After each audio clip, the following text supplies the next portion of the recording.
বলিউডের বাদশা শাহরুখ খান 3 দশকেরও বেশি সময় ধরে পর্দায় রাজত্ব করে আসছেন। 1992 সালে দিওয়ানা থেকে শুরু করে ডাঙ্কি পর্যন্ত প্রতিটি যুগে দর্শকের হৃদয়ে নিজের জায়গা করে নিয়েছেন। আর এবার 33 বছরের অভিনয় জীবনে জওয়ান ছবির জন্য পেলেন ভারতের 71তম জাতীয় চলচ্চিত্র পুরস্কারের সেরা অভিনেতার স্বীকৃতি। और हिंदी फिल्म जवान में अपनी सशक्त प्रस्तुति के लिए श्री शाहरुख खान चुने गए हैं सर्वश्रेष्ठ अभिनेता। आपको प्रदान किया जा रहा है राष्ट्रीय फिल्म पुरस्कार का सम्मान। 24 সেপ্টেম্বর নয়াদিল্লির বিজ্ঞান ভবনে আয়োজিত অনুষ্ঠানে ভারতের রাষ্ট্রপতি দ্রৌপদী মুর্মু নিজের হাতে পুরস্কার তুলে দেন শাহরুখকে। দীর্ঘ সময়ের অপেক্ষা শেষে এই সম্মান তার জন্য ছিল বিশেষ এক মুহূর্ত। জওয়ান ছবিতে শাহরুখ অভিনয় করেছেন দ্বৈত চরিত্রে, একদিকে নিষ্ঠাবান সেনা কর্মকর্তা, অন্যদিকে সাহসী প্রতিবাদী ছেলে। এই ভিন্ন রূপে তার অভিনয় দর্শক ও সমালোচক উভয়কেই করেছে মুগ্ধ।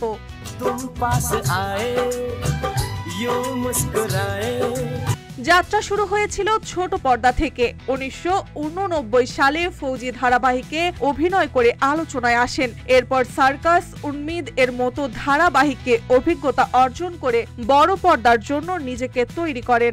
1992 সালে দিওয়ানা সিনেমার মাধ্যমে বড় পর্দায় অভিষেক হয়। এরপর একের পর এক হিট সিনেমা দিলওয়ালে দুলহানিয়া লে যায়েঙ্গে, স্বদেশ, চাক দে, ইন্ডিয়া, মাই নেম ইজ খান, রইস, পাঠান এবং সম্প্রতি জওয়ান, এই সব সিনেমা দর্শকদের মনে স্থায়ী ছাপ রেখেছে।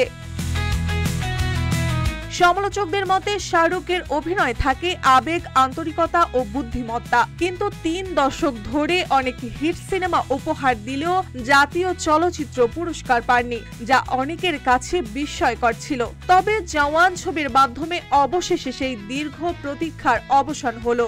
পুরস্কার ঘোষণার পর সোশ্যাল মিডিয়ায় ছড়িয়ে পড়ে ভক্তদের উচ্ছ্বাস। অনেকে লিখেছেন, এটি কেবল একটি পুরস্কার নয়, এটি দীর্ঘ অপেক্ষার জয়। বলিউডের অন্য তারকারাও জানিয়েছেন শাহরুখ বহু আগে এই সম্মানের যোগ্য ছিলেন। 33 বছরের কঠোর পরিশ্রম, অনবদ্য অভিনয় ও দর্শকের ভালোবাসা সব মিলিয়ে বলিউডের বাদশা এবার জাতীয়ভাবে স্বীকৃত সেরা অভিনেতা হিসেবে। এই সম্মান শুধু তার একার নয়, এটি তার অগণিত ভক্ত ও তরুণ অভিনয় শিল্পীদের জন্য এক বড় অনুপ্রেরণা।